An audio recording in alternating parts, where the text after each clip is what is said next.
Madame, Monsieur, merci de nous rejoindre à l'heure de votre magazine d'expression française sur RTI 2. Les mots intégrité, intégralité, de concert et de conserve feront l'objet de la rubrique La chasse aux mots.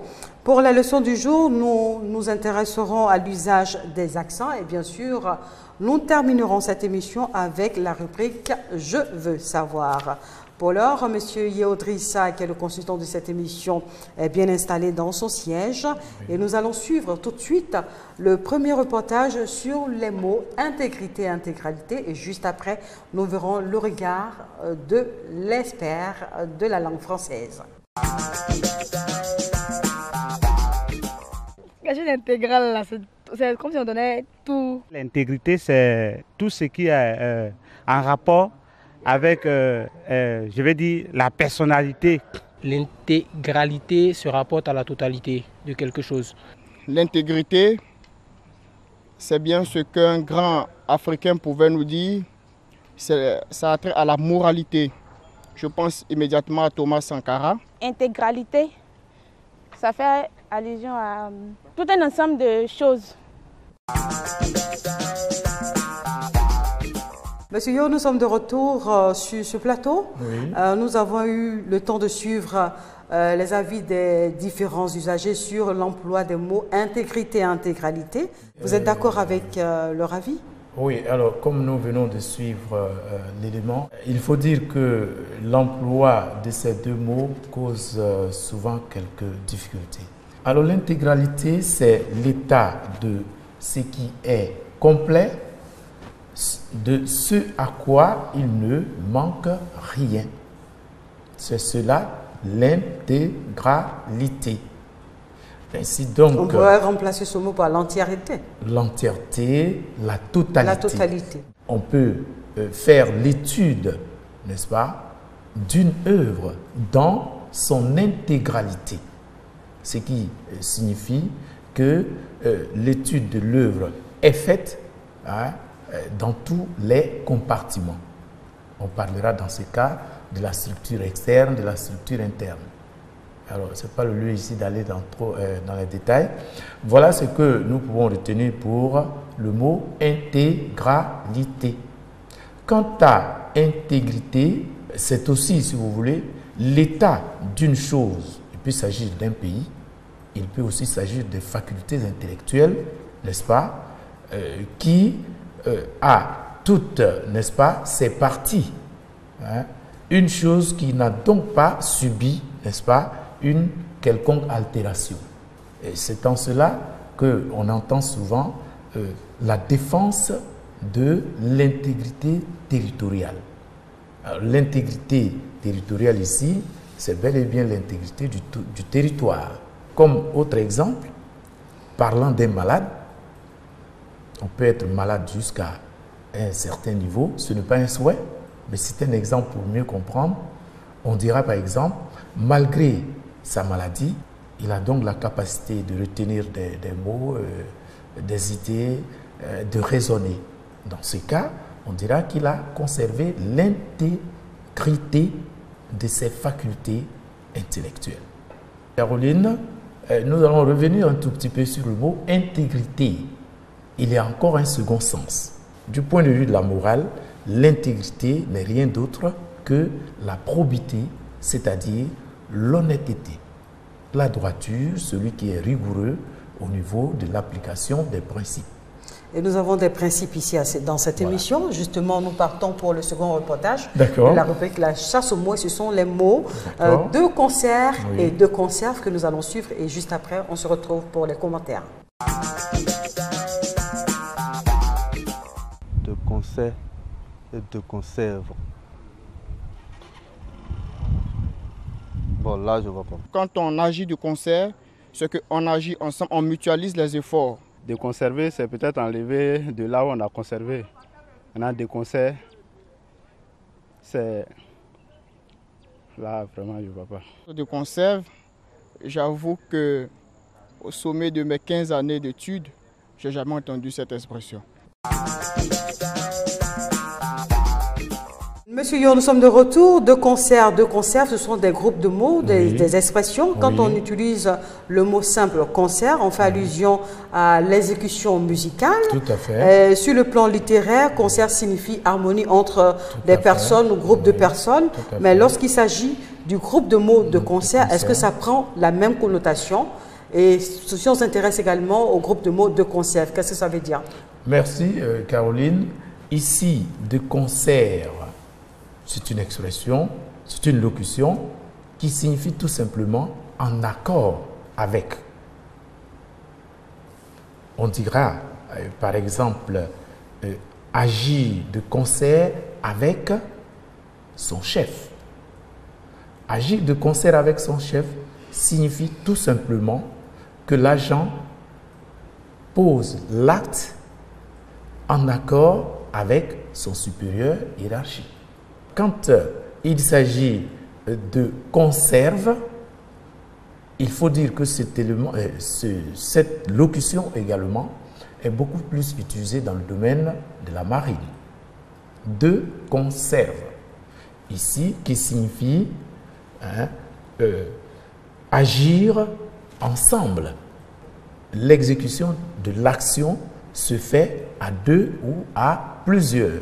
Ici, la notion de l'accord n'est pas mise en avant, mais c'est la participation du groupe, de tous les membres du groupe.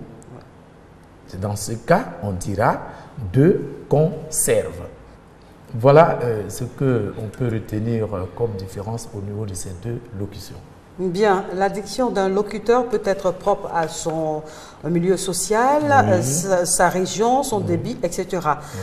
Comment l'accent peut influencer nos dires et combien de types d'accents existent-ils dans la langue française? Vous l'avez certainement compris, madame, monsieur, nous sommes à la rubrique La leçon du jour et nous allons nous intéresser maintenant à l'usage de l'accent dans la phrase ou dans le mot. L'accent, c'est un signe graphique qui accompagne certaines lettres de l'alphabet. On distingue principalement l'accent aigu. Alors, cet accent que l'on retrouve au-dessus de la lettre E et qui exactement ressemble à une virgule. En plus de ce premier, nous avons l'accent grave. L'accent grave, c'est exactement le même signe graphique. J'allais dire, ce n'est pas la virgule, mais c'est tout, ils se ressemblent, ces deux signes-là. Mais cette fois-ci, l'accent est orienté vers la droite. Et c'est le même accent que l'on retrouve juste au-dessus de la lettre E. Alors, dans le premier cas, avec l'accent aigu, nous avons comme exemple pêcheur. Le pêcheur. P-E, accent aigu, et on ajoute cheur. D'autres exemples, répéter. Répéter. Alors, vous constatez que sur les deux E, on mettra deux accents aigus. Répéter. Alors, pour ce qui concerne l'accent grave, nous avons comme exemple règle. Règle. Comme deuxième exemple, il y en a plusieurs, piège. Alors, dans ce cas, l'accent est orienté vers la droite. La troisième catégorie, c'est ce que nous appelons l'accent circonflexe. Et c'est cet accent que l'on voit juste au-dessus de la lettre E. On peut même le trouver au-dessus de la lettre A, la lettre O, la lettre U, etc. Alors, avec la lettre E, nous avons pêcheur. Dans le premier cas, c'était pêcheur. Avec l'accent circonflexe, nous obtenons pêcheur. La différence entre vous constatez que selon le type d'accent, nous avons un son particulier. Et un sens particulier. Un sens particulier également. Alors, ces accents sont très importants lorsque nous écrivons. Et même quand nous parlons. Et même lorsque nous parlons. Nous devons donc faire beaucoup attention à l'utilisation de ces accents. Parce que un accent mal orthographié peut entraîner un contresens. Cela va modifier le sens du mot et donc le sens de la phrase. D'accord, nous allons passer maintenant à la rubrique 3, c'est-à-dire je veux savoir. Et Madame Nzi Bamele Cécile voudrait qu'on analyse cette phrase. Oui. La pluie pleut. Est-ce une phrase correcte? Bien, alors la pluie pleut, on l'entend souvent. Il faut dire qu'à ce niveau, il y a problème. Parce que le verbe pleuvoir, c'est un verbe impersonnel qui se conjugue donc toujours à la troisième personne du singulier. Et pleuvoir, il s'agit de la pluie. Quand je dis il pleut, mais c'est clair, c'est de la pluie qu'il s'agit. On n'a donc pas besoin de dire la pluie pleut. On va remplacer tout simplement la pluie par le pronom impersonnel qui est il. Et on obtient comme phrase correcte, il pleut. Nous allons maintenant entrer dans le domaine de la cuisine pour nous intéresser à une phrase qui vient de Madame Asoko Estelle. Elle voudrait qu'on lui dise si cette phrase renverser la sauce est juste. Alors ici, on n'utilisera pas le mot renverser. Parce que renverser la sauce, cela signifie tout simplement la répandre à terre. Ou bien le lait, et je répands le lait à terre. Et donc vous comprenez que dans ce cas, renverser ne convient pas. Je peux à la limite dire verser la sauce ou bien le lait dans un autre récipient. Mais mieux, on dira tout simplement transvaser le lait, transvaser la sauce. La sauce. Et non renverser la sauce. Merci Monsieur Yo, c'est ici que s'arrête ce numéro de votre magazine d'expression française sur RTI 2. Madame, Monsieur, nous retenons que nous avons appris à user correctement des mots intégrité, intégralité, de concert et de concert pour ce numéro. Merci de votre attention et à bientôt pour une autre émission.